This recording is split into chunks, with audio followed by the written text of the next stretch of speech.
Iniciaremos agora o colóquio Esporte para Todos, Ganho de Todos, chamando ao palco o mediador João Palomino, da ESPN Brasil, e os convidados Abel Ardigó, Instituto Esporte e Educação do Brasil, Andres Thompson, do Streetfootballworld do Brasil, e Deborah Machado, Núcleo Movimentos em Semente do Brasil.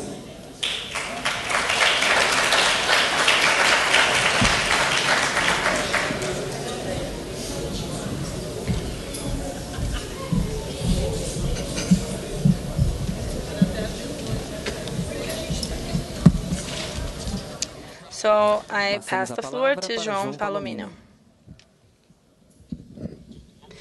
Good evening, everyone. I'd like to thank for the invitation and being here to be a mediator for such an important debate, talking about what we intend to do, what we intend to be from now on, and our vision for sports and education, and although right, the natural and basic right for the population that many times are extracted from us so violently. I represent a company that, yes, has a social commitment to take on this social commitment, and we started from a critical position that it's always had and maintains, of looking at the government and demand from the government the basic necessities for the population, moving from complaints, only complaints, to go into such a nice and significant project, which many of you may know, which is the Sports Caravan. This was supposed to be taken throughout the country, for the country, and by the country. And one of our social commitments, and we will not, when we really want to make this commitment, and it's very familiar for us, and I'm very at ease to question you in a certain way about the projects that you develop, and which the results with the results you've been achieving, because many of the solutions we found, they're so simple, they're so evident. They are a result of simply the organization and strategy and project, and not through involving great efforts or great amounts of money at a moment like this and a time like this. By exchanging these experiences, this is how we're going to be able to develop an even better job. I have here with me Deborah Machado from the Núcleo Movimento em Semente from PELC Brasil. She's a member of the research group. She's a PhD in educational management. She's has a master's degree from physical education. She's a specialist in leisure and education by UFR. Letter Science et de Société.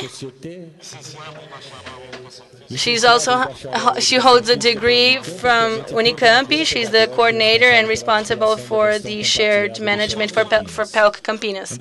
Andres Thompson for the Street Football World, Brazil. He's responsible for the activities of the the street football here in the country, including activities from the WK Calic Foundation for Latin America and the Caribbean. And Abel Ardigó, he holds a degree in physical education. He holds a master's degree in transdisciplinarity and human values. He's a professor for pedagogical processes in educational processes in volleyball.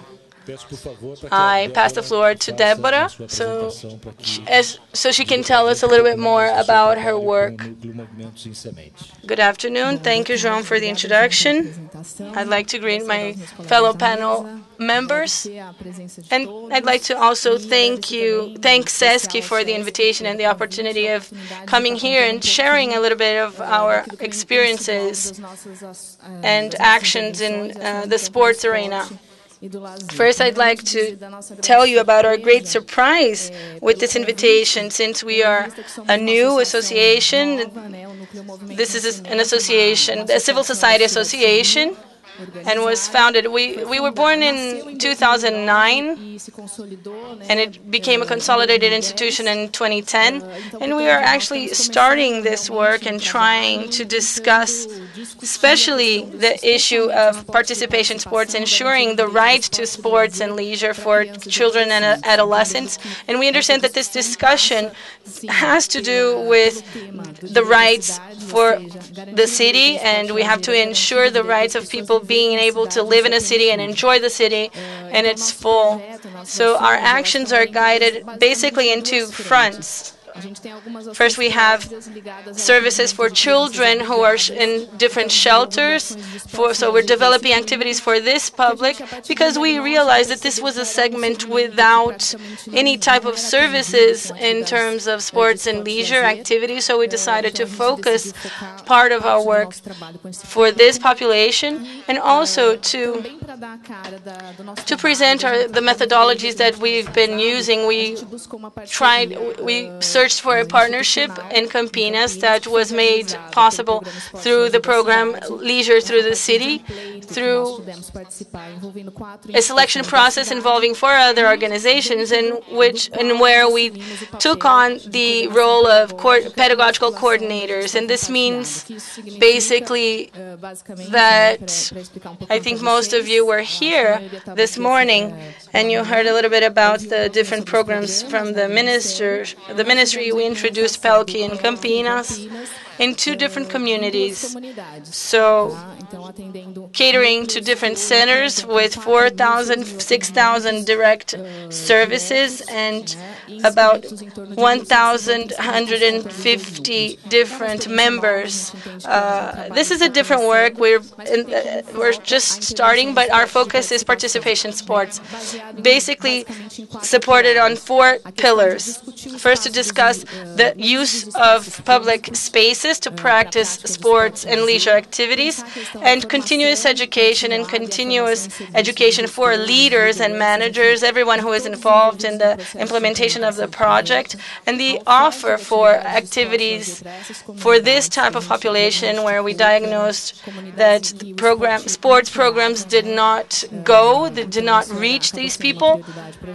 And the 4th pillar, which is trying to bring the partnerships and the role of organized civil society, bring these roles together in fighting for these rights before the government. So we did this with governmental resources through a government bid, and now we've been doing this, creating mechanisms to discuss this with the cities, to elaborate a continuity plan, which has to do with this discussion that we have around the legacy. So what is the role of civil society? How can we act from this perspective to discuss and think about real actions, thinking about using public and government resources in trying to effectively make this policy as state policy. So I think our great challenge, I also feel challenged by coming here and say, how can we think about legacy? How can we think about how to ensure the right to sports and leisure if we still need to strengthen this issue as a state or government policy? So thinking about this as a state policy is ensuring these basic rights. So I think there are roles for civil society, for private companies, and especially for the government. And I think this is where we understand that the legacy needs to be based on. And I think this initiative, we see that this is the very beginning of a work. We've been doing this for a year and a half.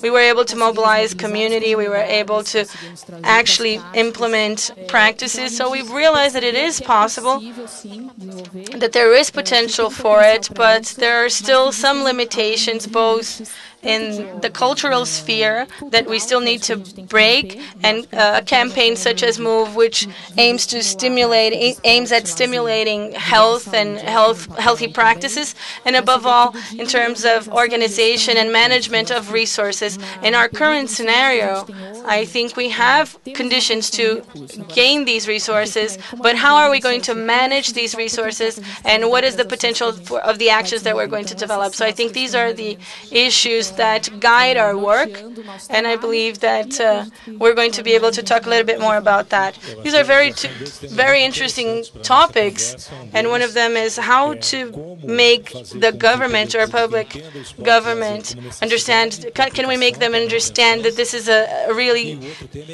need? And the other is this really complicated word that the sports media or sports press absorbed and started demanding continuously from the government. The word is legacy. What will we have? What will be left in terms of investments? Absurd investments in high-performance sports and sports arenas, like what happened in the Pan American Games. What is the legacy? And this demand has to be continuous. It has to be perseverant. I think this is a good topic to discuss later, and I think we hope that you all participate massively in this discussion. Andres Thompson, you have the floor.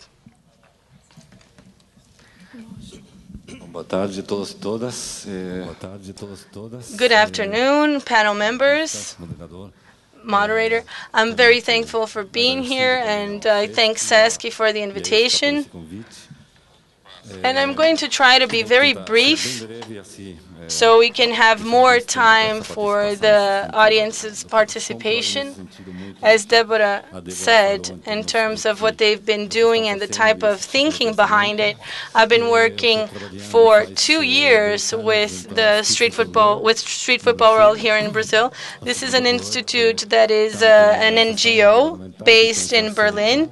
And it is also a global network for non-governmental actions. There are about 90 organizations in over 150 countries around the world, which work with soccer or football as an essential tool for development in several different modalities.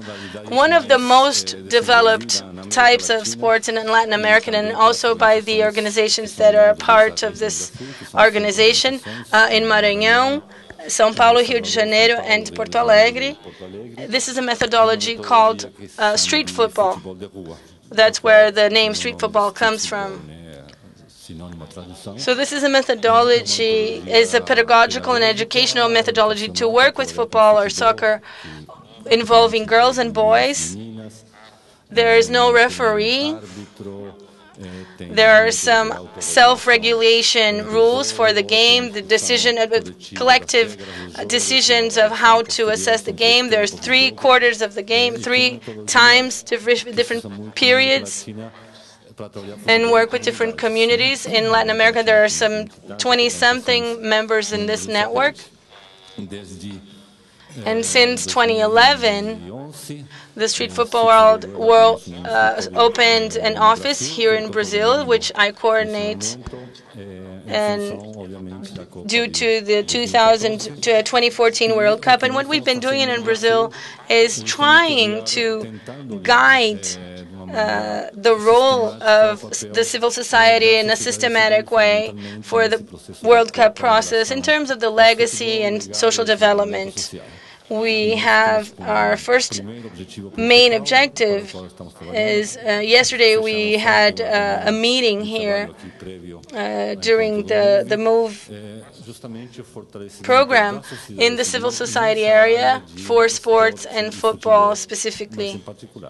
We conducted a study in 2011 where we noticed that when compared to other areas in civil society in Brazil, the sports sector or the organizations that deal with sports have great visibility, but we don't have a lot of attention from the media, a very low comprehension or an understanding of what educational sports means and the relationship between sports and social change and social development. So if we continue doing this to strengthen and support this sector, this industry of the civil society sector.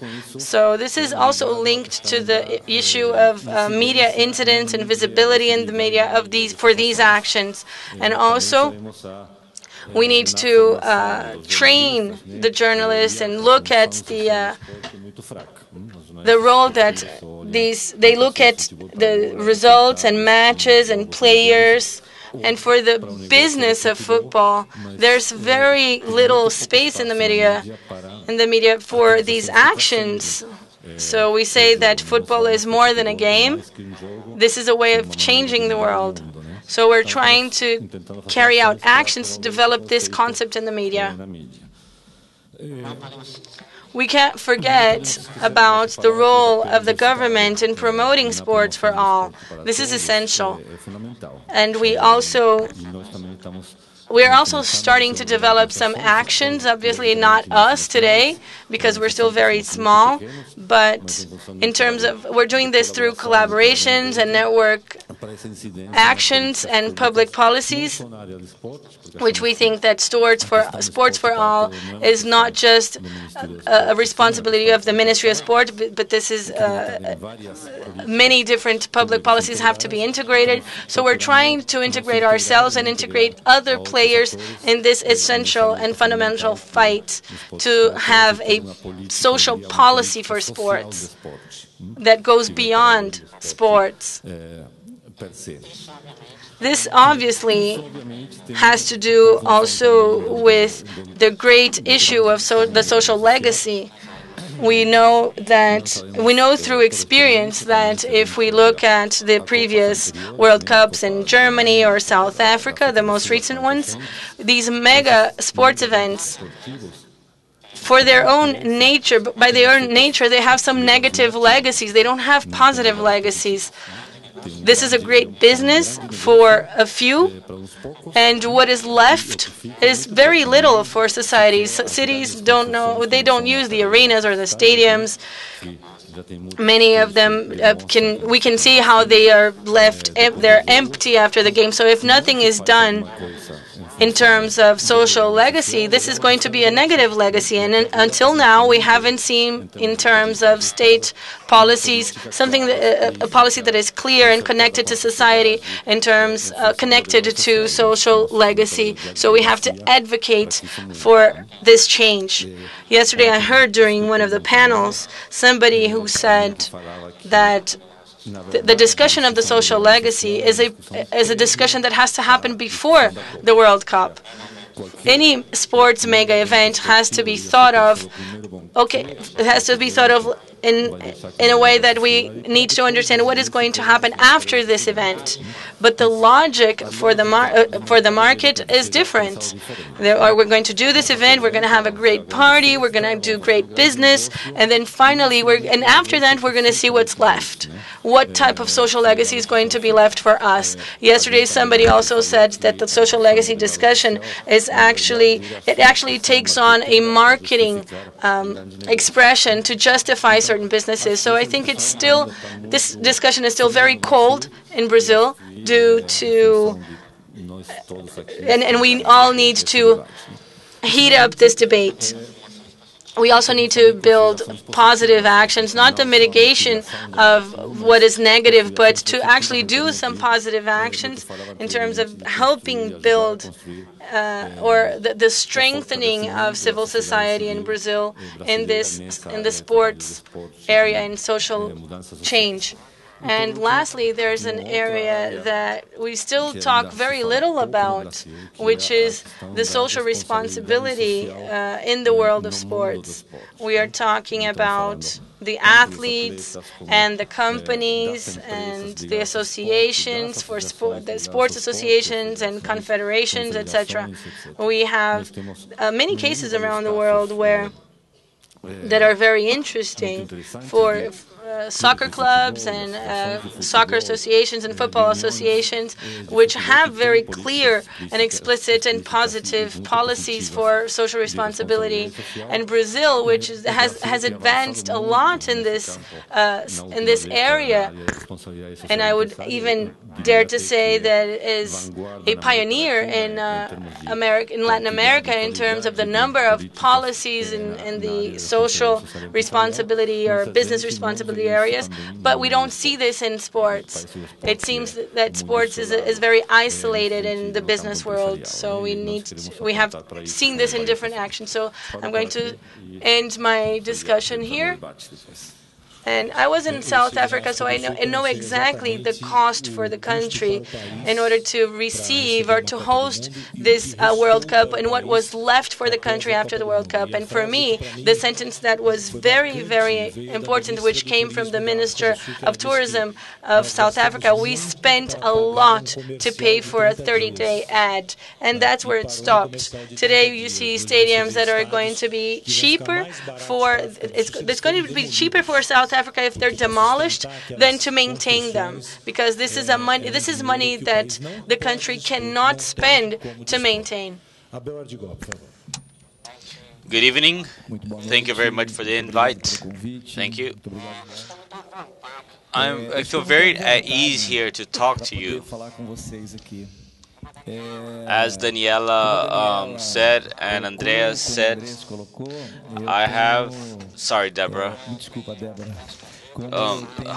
Since I've been all over Brazil for quite a while, and as João said, I don't come here to talk about this wonderful product, which is the sports caravan. It could have a very significant educational contribution. It could be a landmark. When Andres talks about the street soccer, I also have a very interesting relationship with football, especially this with young people, because I also participate in discussions and reflections about the game.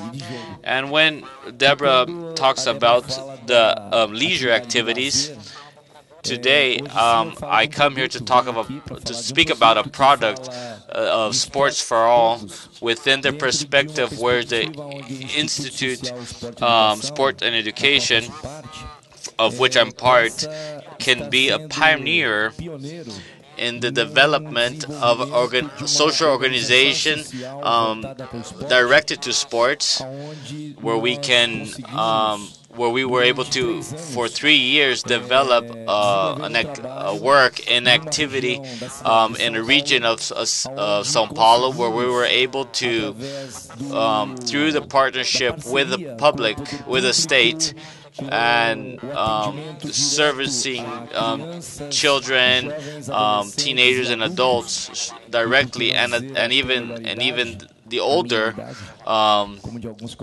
age bracket, like mine and some of my colleagues. And within this perspective, we like to, and we are experimenting the educational sport within the dimensions of the sport that Brazil nowadays classifies of performance, leisure, and education sport. Our focus within this idea, this concept or methodology, work methodology, is to have educational sport not just as just to include, facilitate, and give conditions to mobilize a group of meaning, a group that is quite broad, so that we can develop with quality and with truth the educational sport, where it's possible to include,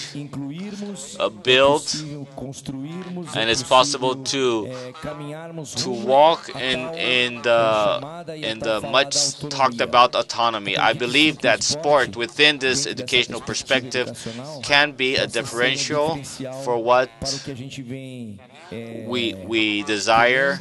And since we're all looking for the mega events, what these mega events will leave for this nation. Maybe people that are better educated when it comes to sports, and sports could consequently not only could it give motor skills, and not only for you to be able to understand and be able to do these actions, practice these sports, but that you also may develop education in a broader way, where you can go beyond. May educational sport help us transcend in this kind of relation. That's why in the perspective that the Sports Institute works, we have 4 products that are very interesting, that we understand that there's a development and involvement of all, and that's why the legislation guarantees sports to all. Therefore, we try to always work from the educational perspective, supporting the local administration, integrating the community, so that we may have an activity that is outside, where you have a traveling team that works, that does things for leisure in streets and city squares. I believe we'll be able to discuss this a little bit more. Discuss this product. An OS of sport, where a community of children and older people can be serviced with better quality, where they can have support, where the professionals that work within this group or this model can have a continuous training that is significant and expressive. And within this context, we can have quality public policies. Let me bring out an issue, because during our lives we were impacted with this desire to build a project, to use whatever means necessary to create a difference, to change someone's life. Someone that can't defend himself, that sometimes has household issues, and that he needs help from the state and from his neighbors, so he doesn't suffer future consequences due to the lack of assistance. We were touched by this. We were convinced that we would need to go to a place like this, develop whatever activity needed, using whatever means. Here I see the sports as an instrument, because we don't want sports to be an educational. When I say educational, I mean for high performance. Sports is an instrument for human development, for the defense of life, for to defend principles in society, of companionship and rules and stuff. We were convinced of this, but it seems to me that time and time again, whatever any institution has a difficulty to show their work, the results that they're able to attain, and convince someone else that is also that is important. We are convinced. Maybe this question is worth $1 million. Maybe this is the $1 million question. But how can we convince those who have the means to support, be it public or private support? What's the mechanism, the instrument that we're going to be able to say to someone, come on, let's go together? Do you have experience in your institutions with this? Deborah, por favor. Well, if it's worth $1 million or reais, because maybe we could use that money to invest in sports. The difference is quite large, over $1 million reais and $1 million. I'm going to try to answer based on our own experience. Since we are a new institution with only 2 years, we went through all types of convincing methods.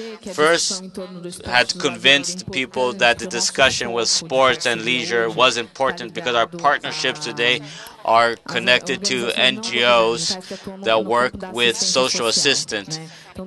So since having to convince that it was important to have something with sports and leisure being developed with a pedagogical proposal that was concerned of using sport as an instrument for education, for citizenship, so we had to first had to convince institutions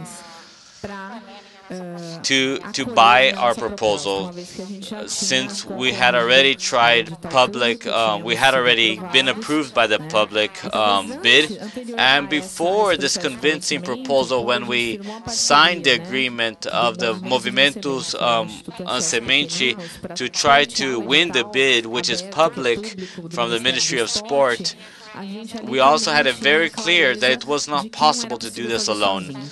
And therefore, we needed to unite in order to make these proposals come about. In our case, and maybe that's why my presentation is different, we did this through public grants, but we understand that this process to convince people, you have to demonstrate concrete results. I think this is a growing trend. Now we have another movement, which is to trying to have city-level partnerships, and for that we have to have all the results consolidated. It's not easy. I don't believe there's a rule. I think if it's a convincing process of the entities that are going to use the project. If you think of the private sector, I think the mechanism is different, and it's going to go through the process of making people aware that the investment on educational, sport, and of leisure and participation is a long-term investment, but there is returns in the long price, on the long term, and that you can have effective results that you can even contribute for high performance athletes, because you have a broader base of practitioners of sports and leisure. But first people have to understand that it's a long-term investment. And when we talk about resources from the private initiative, please correct me if I'm wrong, I think that it's still very focused on high performance sports. Just a detail that I think is important from Deborah's presentation, there is no problem in demanding results, because this demand for results, it has to exist for all our projects, because if you don't have this, any kind of mistrust grows in proportion to the few results that kind of diminish. So yes, we need to show results. We agree with that. Andres, how can we convince? I think that's a very complicated question with several answers and perspectives that can be answered. I'm gonna get one part only. I worked for more than 15 years at a foundation that would donate resources. So I participated in this process of people wanting to convince me that their project was better than the next. Something that I learned from this experience is that I believe that the organizations need to be more efficient, show results and impact and all that, but I'm very critical of incorporating market criteria in these organizations, because much of this talk about impact efficiency leads to what? To more competition of the organization of the civil society. So if I buy such package to evaluate my results, or if I hire this consultancy and I have this marketing, it's very possible that you have more access to grants and funds than an individual organization. But this individual access of the organization to resources, it contributes to the growth of the field. We're talking about making sports public policy.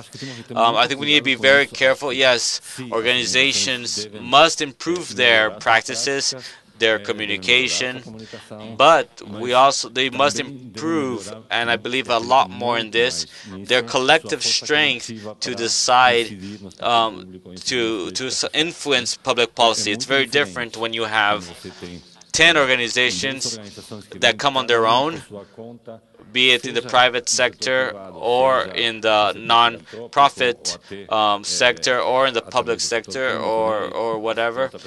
If you have these 10, oh, this one looks nicer, this one is better, they have better graphs that show impact, this leads to inequality within these organizations that somehow transform in 5-star organizations that always get their resources. If you analyze people who receive the grants of the incentives, this happens. If you look at the portfolio of many of the institutes, the same thing happens. I'm not against this. I'm just showing other results of this. You have organizations that each time more get more resources and others that become poorer. So we're in a way, we are reproducing social disparity within the social organizations. A collective discussion that happened a few years ago with many organizations that worked in promoting social responsibility. These organizations, I don't know if you know, such as GFI or Etus Institute, it was different organizations of this kind from Latin America, and they came to the conclusion that of why do the companies invest in the social field. And they called it the theory of the 3 C's, because of conscious, because you have a leader and that thinks that yes, this is the role of the companies to contribute to improving social situations. So that leadership, for whatever reasons, incentivates the companies to invest in social projects. C is conveniency. It's a market issue. It's good for my image, it's good for my brand, it's good for my public, target audience. You know that this happens in many organizations. They sell to other companies that point of view, like this is very good for you. And though the third C, which that was discussed, was the correction. Conveniency, consciousness, and correction. Many of the policies, for example, the changes and global awareness about environmental issues came from organizations such as Greenpeace that somehow intimidated the companies and said, do this. The public policies are also a way of intimidating the companies. We talked a lot about the World Cup, of tax exemptions for companies who would invest in the World Cup. Why instead of giving tax breaks, they weren't charged a social investment fee, like, oh, you want to do business because of the World Cup? Instead of making everything easy, we want you to contribute to the development of Brazil, not just do business. So, I say this in Spanish, so I'm not sure how it sounds in Portuguese, but I'm not talking about. I'm talking about social pressure when it comes to public policies.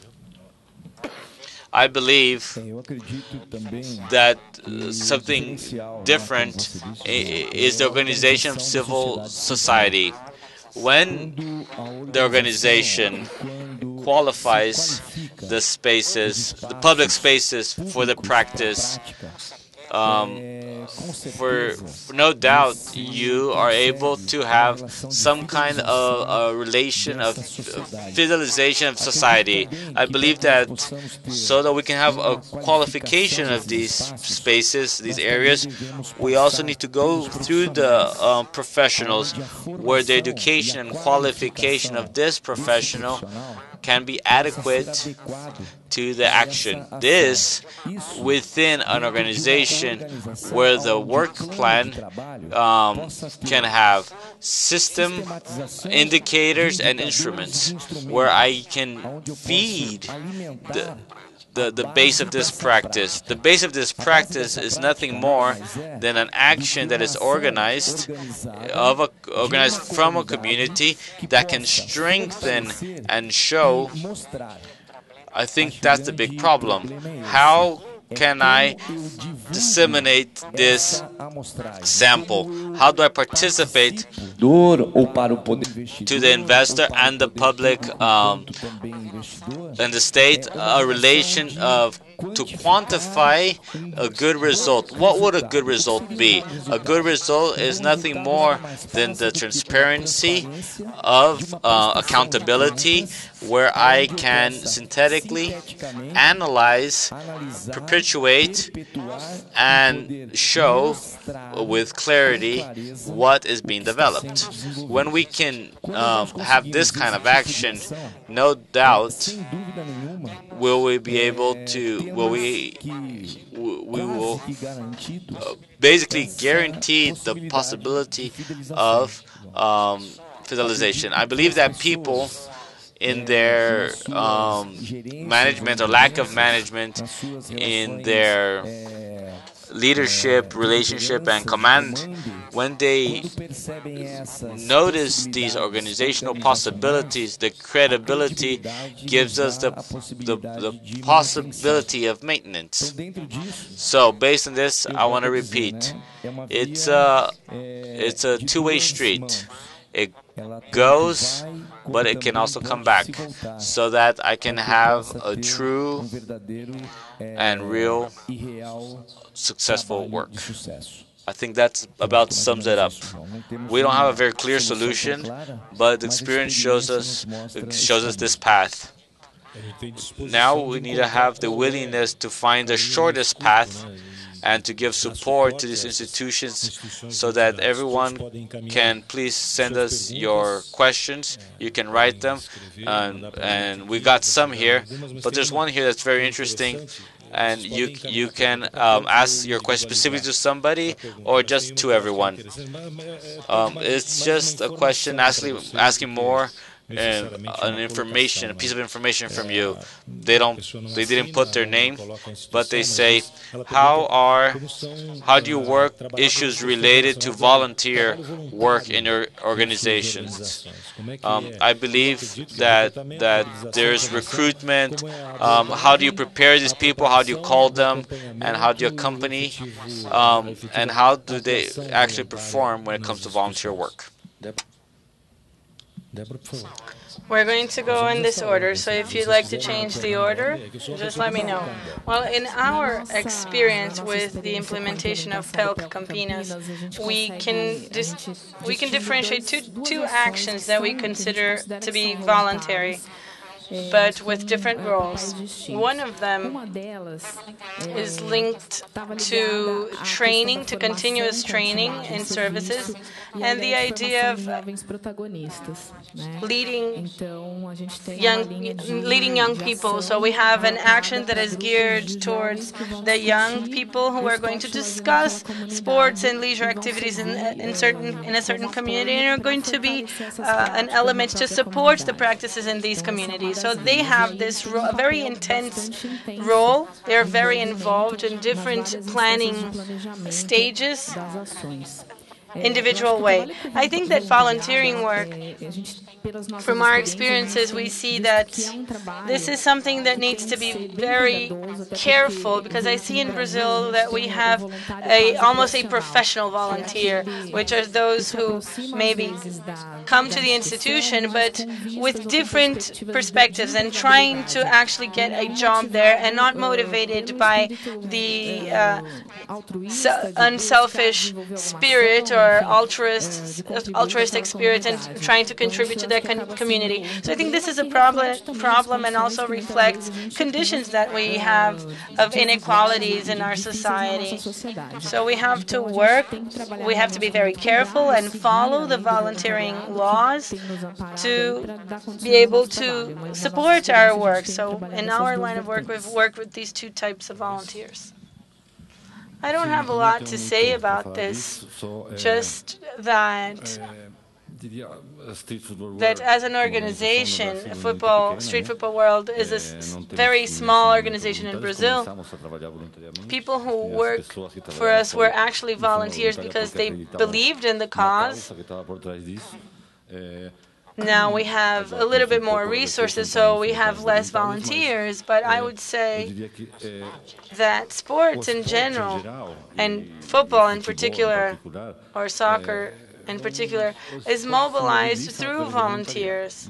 Most of the people who work and organize and promote sports activities, they do this as volunteers because this is something they believe in, and they live in communities where they actually require this type of action. And there's a movie that we saw about a championship in a favela in Rio de Janeiro, and a person from that community faces different situations of internal wars in that community between trafficking, drug traffic gangs, and from that war, this drug war, how this can change through soccer, through football, and now this competition now is organized by volunteers. So I think that volunteering in sports is fundamental, is essential for democracy and for a democratic participation. Another issue is institutional volunteering, and I think that here you need a lot of incentives and training and a lot of resources. It's very difficult to work with volunteers. It's not something that's very easy. And you decide, oh, I'm going to be a volunteer to help. It's not that easy. Volunteering work requires investments, requires attention, requires dedication, requires time. So if something has to be said about this, I would say that we shouldn't take volunteering as a light issue. This is a very complex issue as for institutions. This is very serious and requires a lot of attention and investment and dedication. I'm going to talk about another type of volunteering just for curiosity's sake, because this really catches my attention in different events, be it the Olympic Games or a World Cup. You always see volunteers. So the expression volunteer is well employed here because we're also talking about legacy. But it's important to see that every opening and closing ceremony, they thank the volunteers, and it's actually moving. It's touching to see how volunteers act in terms of this is the purest delivery in terms of sport, because they get absolutely nothing, no monetary, no financial compensation, and if they did pay them what they actually deserve, what their work actually is worth, for sure, surely they wouldn't have such absurd profitability that FIFA and the International Committee have in these international events. We also have some actions I named, for example, the support for local management training And we see that in communities where we work, there's always a parent, there's always that person who is responsible on the weekend that takes care of their little teams. They take the kids for a soccer match, they take the kids to be a part of events, and we effectively work in training and supporting this type of training, this leadership, supporting this identity with the sports called the so-called educational sports, so that they can expand within this perspective, or even high-performance sports, as many people see sometimes or look for sometimes, so that they can have the necessary supports to develop this new vision or the expansion of this view. We also have the local development agents, which are our young people, the young people who monitor these activities within the projects, and where they can be a part not only in their actual practice but in planning, organization, and it's by donating their space with a lot of meaning for them. And also, as Deborah mentioned, at these specific events, in events where volunteers appears in a very specific way, that they can, for a specific event or at a specific time, they can be at the project's disposal, they can be at the disposal for the activity or the event, and they give their heart and soul, as João said. This is the most rewarding moment within the participation within a project, mainly if this is a social project or event, and if this project reaches this relationship with the community. Andres, did you want to say anything? Since you talked about the volunteers during these events, you saw that not a very long time ago, FIFA was requesting volunteers. And I think the world of sports, not only this world of sports, but also the world of politics, deserves, both for the Olympic Games and for the World Cup, there is a very large appeal for volunteers to be able to be part of this. There is no mega event without volunteers. There are so many activities, because what you were saying, we know that both FIFA organizes great events, and they have millions and millions in profit. So in terms of the appeal to the volunteer as a non-paid workforce, is this legal or not legal? This is a good issue, because you appeal to volunteer work. The person maybe has the hope or the illusion that they're going to watch a World Cup match, but most of them will not be able to look, because they have to be looking at the public and not at the match for security and safety reasons. So this is interesting, because the appeal for the spirit of competition and the party and the event for this volunteer work is in fact it means that this is the saving of labor costs. So the companies that are behind it would be interesting, for example, if a volunteer is going to participate because they want to actually collaborate. So let's do the math here. How much does this cost in terms of labor, a labor cost, so that those who organize the event can donate the equivalent amount for that volunteer labor? So this is not translated into profit for the partners or for these companies. So it would be interesting. You know what FIFA is going to tell you? Not mine. You're not going to touch what's mine. So this is the role for civil society. We can't just sit quiet about this. I'm against it. I think this is a space for competition, actually. just to complement this issue, because this is something that is very tense and is very intense. So we've used the term participation sport than sports for all, because we understand that participation is an accomplishment, it's a conquest. And if it's an accomplishment, I can be a part of it. I feel like I'm part of something. So when we think about volunteering in our actions in the project, we are very careful in trying to limit what is the role for this specific person. What is their role? And in no way do we not guarantee that the specific and specialized technical teams is not there. So when we think about great events with such high volumes of money, we could think that these volunteers could be minimally compensated for their work and effort. Well, educators from ONG Bom Jesus, from the NGO. Why is there such an inequality in professionals who work in the third sector in Brazil, in parentheses, salaries and workload, because we know that the work done in this sector is transforming for moral and social concepts? Why doesn't the government value this type of professional working in the social sector, because they will automatically be investing in education, health, and inclusion for individuals in society? I would extend this to all of the panel members and all the professionals who work with the government sector, because these are undervalued professionals.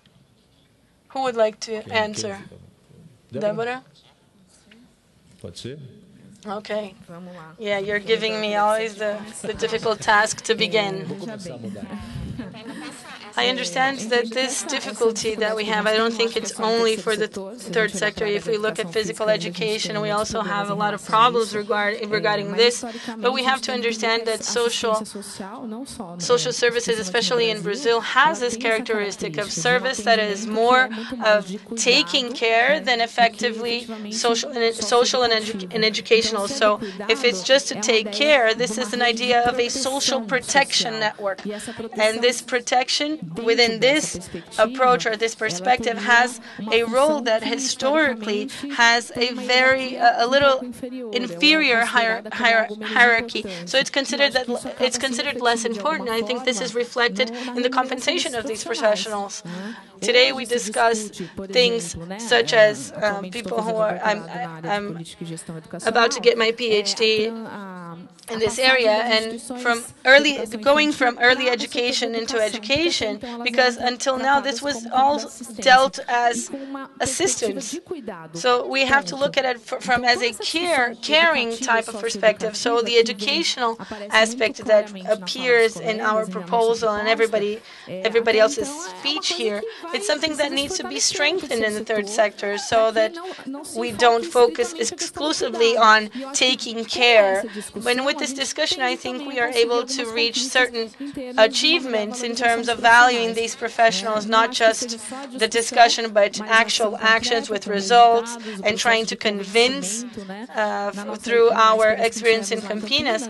Both of the organizations linked to social services had volunteers working with sport. So after a year and a half of our intervention, the continuity plans that the institutions are proposing foresees the hiring of 3 professionals in physical education and another professional in addition to the young leaders, the volunteers that continue working in the communities.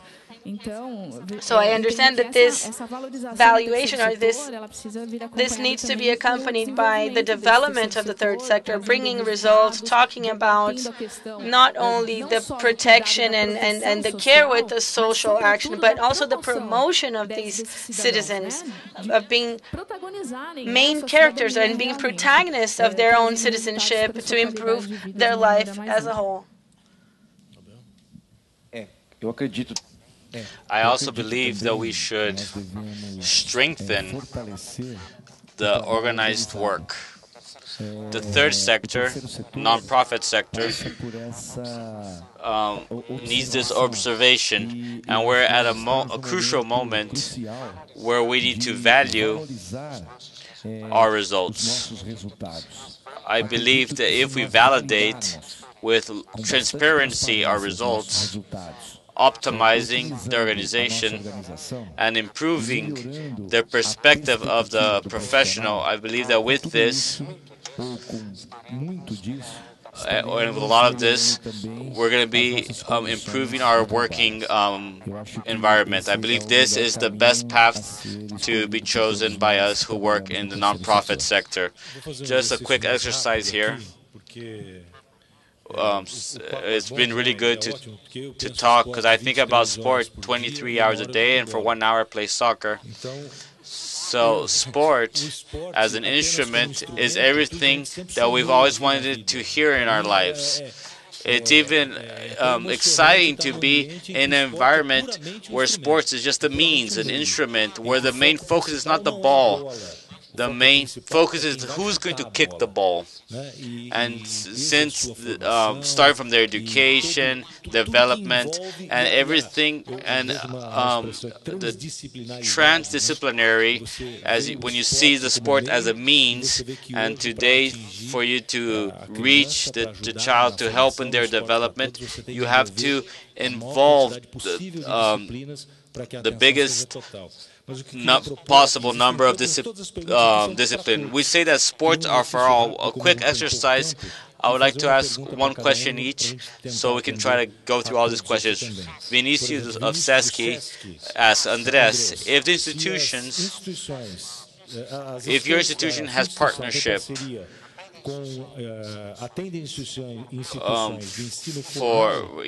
for formal education, what do you think of the union of formal and non-formal education through sport? That's a question from Vinicius from Sesky. Once again, my institution is very small and supports institutions that work at the field. We do not have contact with the community. Many of these organizations, which are members of the Street for the World organization, and those who work in the development of soccer, have partnership with schools and institutions from public education, because I believe that this is the space where the kids first socialize, where they get educated, and the area where sport begins to be developed, and not only the streets when it comes to soccer. I believe that this is an important path, but if we're talking about sports for all, I think this transversality of sports in education and public education is a starting point. Deborah Rocha from Praia Grande. What are the instruments that can give us indicators of the result of long-term results of sports, educational sports in society? Good question. Another $1 million.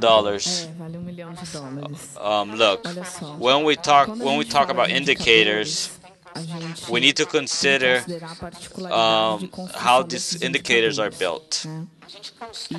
And we build indicators.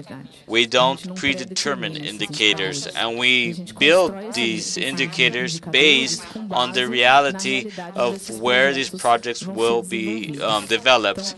So, when you talk about a participation sport, which is our case, for us, the community strengthening, self-administration, involvement with the public policies of the company, dialogue with the government, those are important indicators. If we're talking of a project, and here we can look at 2006 and 2008 with the proposal of the conferences with the idea of discussing the role of every agent in the sports in Brazil. Think of this indicator. We need to think of the role of each single agency or organization. We cannot separate this thing. We need to think what is the role of the state, which I believe should be central to define public policies in Brazil, in partnership or in dialogue with the private initiative and with the organization of civil society. So I can't give you indicators here because these indicators are built, and I think for us to think in the construction of these indicators in the long term to consolidate nation policy, we need to be aware of the role that the state, that the government has, and these indicators will be built based on these in this relationship of the government. This is from the University of Maranhão. She asks Abel, to which point is the concentration of resources for social projects in certain areas actually increases the inequality. I've been following this relation of the projects and the financings from close, and I can affirm that this has been changing. Changing from the perspective that projects from the Northeast nowadays come to have better quality to present for the financing. You often say, "Oh, the Southeast is where you get most projects, and where you have the strongest and most developed social groups." And the truth is, that does not take into account where the efficiency of the project is developed. I know many projects in the north and northeast. I visited over the past years. We had the opportunity to get to know Boa Vista from Ramos, 18 hours by boat from Manaus with the activity of the Caravan for Sports. And I can guarantee that there existed and still exists projects, quality projects, and there's also resources or financing for these projects. So I believe that if we once again organize ourselves, plan something efficient, we will have a very different action, not just in the Northeast, but in Brazil as a whole. Steam Bill, DGI. Andres, everyone said in this event about the legacy of the mega events. In this context, is it possible to have a positive legacy for the population and for the proposal of sports for all? If in the years before the event you have non-sustainable construction, corruption, disrespect to the community where the constructions are taking place, we talked about this. The lack of concern with the legacy, and you defend that we should advocate that we should first decide what's the legacy we want, and then decide if we want to have the event. I think it's late to build a positive legacy. It's already happening. The machinery that was mentioned in this question of construction, business, and profit. And we, as a society, we kind of came in late to this discussion. We should have come in a long time ago. Since Brazil was a candidate for these two mega events, that's when social society didn't even look at it. Everybody celebrated this achievement, which is when things got decided, because in Brazil's proposal to bring the World Cup to Brazil, there was in fine print all these conditions. We accepted the conditions so that this could happen. The infrastructure, the building of new stadiums, until not selling Acarajé in Salvador, where we're going to have the game. That's all within the contract. They have exclusivity to sell food and drinks, that they need to change the legislation. So I think the civil society, in a certain way, it shows the weakness that we still have in this sports area, even though nowadays we have events where we have athletes, we have sports, soccer people, but we should have had this discussion here 5 years ago. So before the World Cup, how can we decide before all this is done? We can still do a few things. And many organizations are here, and they are doing things to have some kind of influence in the public policies, in social, in private investments. But it's very small what we can do now. If we had started before, one of the main dish in England, and we saw it, it was fish and chips, and in the UK, it was only fish, because chips had to be from McDonald's. If it weren't from McDonald's, you could not have chips. Deborah. With this questioning, if sports for all, who gains with this sports for all? Who loses? The for all perspective. What is the path to gain and for victory? That's another one for 1 million. That's another $1 million question. If I make all those millions, we'll do very well.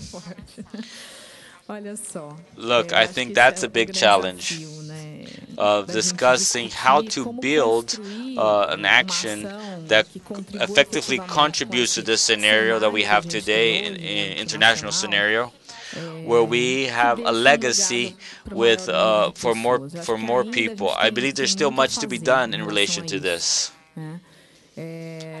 We realize that the population as a whole still has a very limited understanding of what sports is, and how this could be broadened.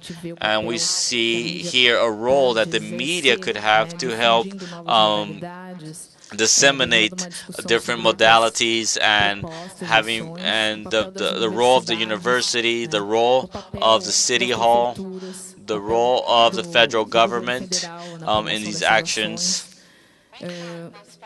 Within the experience that we had in Campinas, we see that an action that is concerned with the proper use of public funds and with the development of the educational sport and of participation in regards to development of citizenship, it's going to sensibilize the various levels of the administration and implementation of the project. So today we can identify results from our actions that used to happen.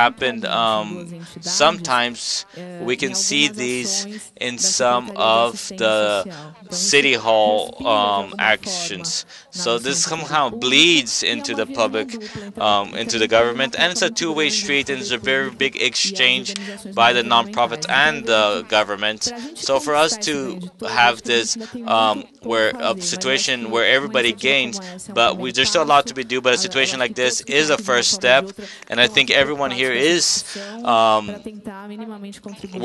concerned with this debate, so that we can all try to contribute a legacy of something that's really is left for the community where we do these actions, and when it comes to the World Cup and the Olympics, so that we have some kind of effective legacy for the population, not just infrastructure, but effectively a new idea when it comes to practicing physical activities of sports and leisure, so that the city can live sports and leisure in a better way. And in closing, the question for Abel, that the training of professionals that believe in the sports for all starts at the university, in Roger's opinion. So he asks, do you believe that the people who graduate from PE, do you think they're following this path? Do you think the courses are following this path? Roger. Roger, I've noticed that the university is still going through some difficulties in terms of understanding this new format of a policy where the youth sports can be the sports that is going to make a difference for the population, where all have access to leisure sports and education sports or educational sports, and where all of them can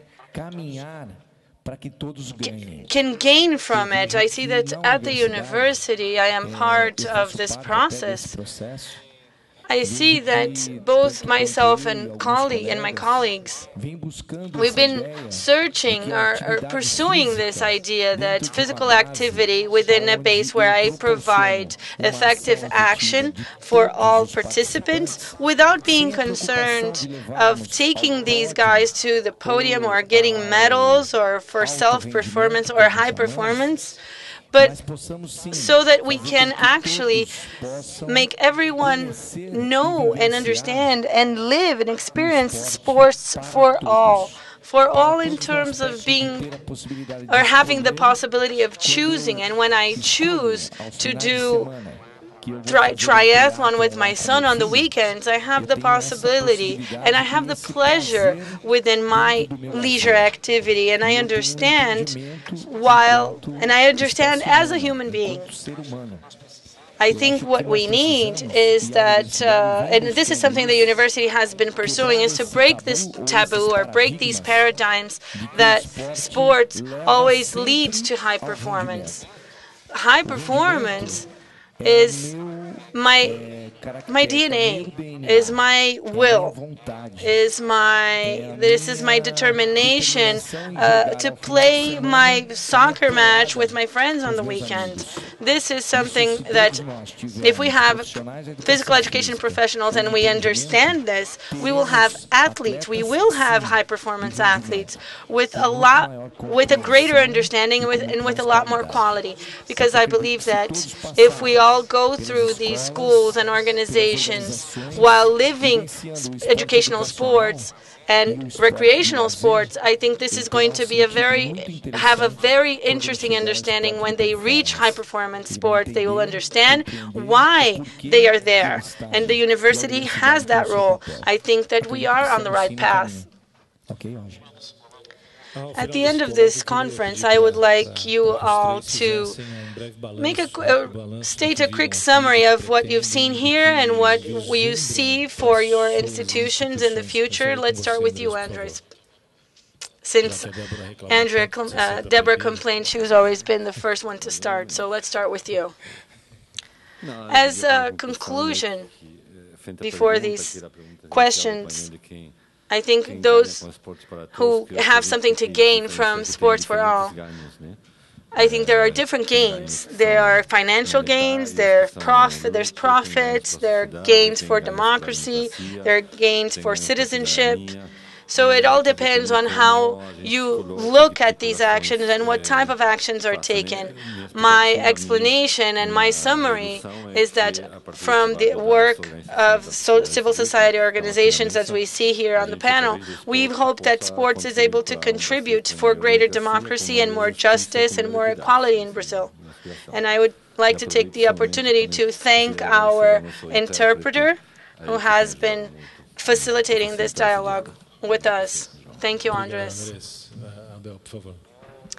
I would like to thank the questions and participation from everyone, and I would like to invite you to actually, all of you who are here, I would like to invite you to be a part of this reflection and this discussion. I think this is what's going to make the difference, because I am sure that we will never be, after these two great events, these mega events, we're never going to be the same.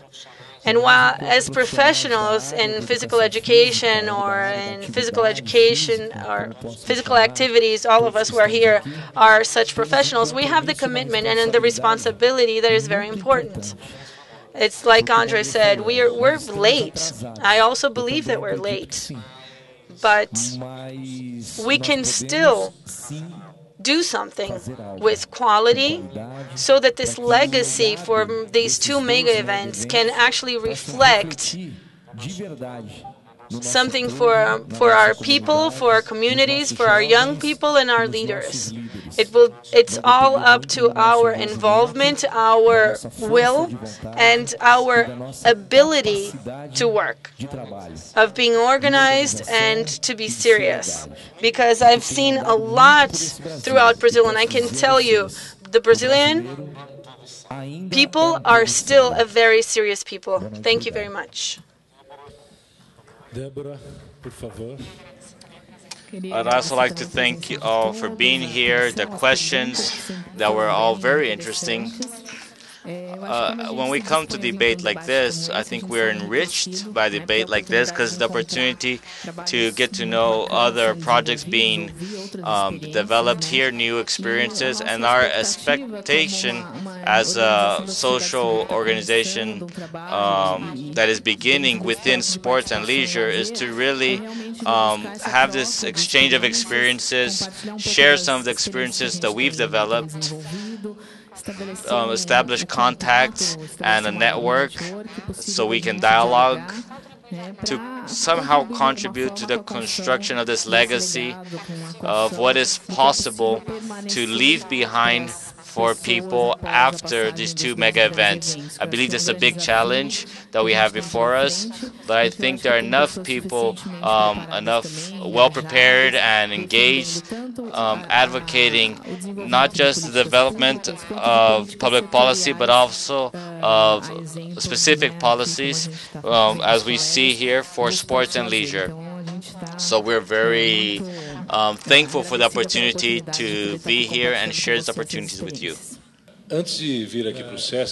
Before coming to SESC, I had a meeting at our company there to define how we're going to cover the World Cup here in Brazil.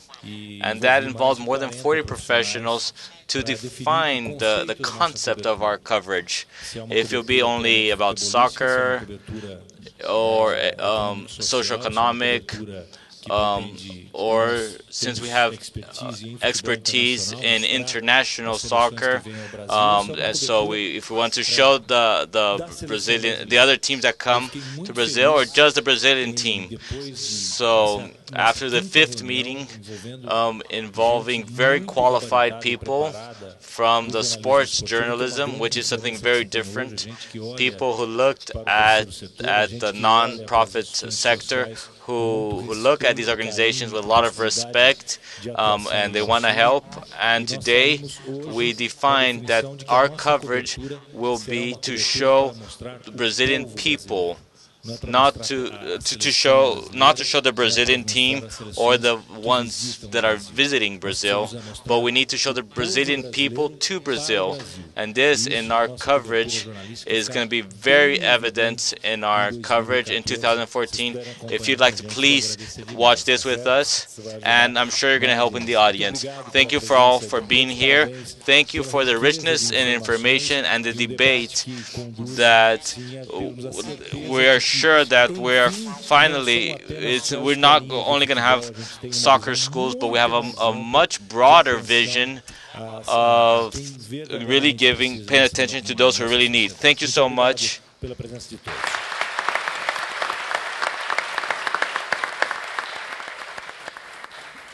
Agradecemos aos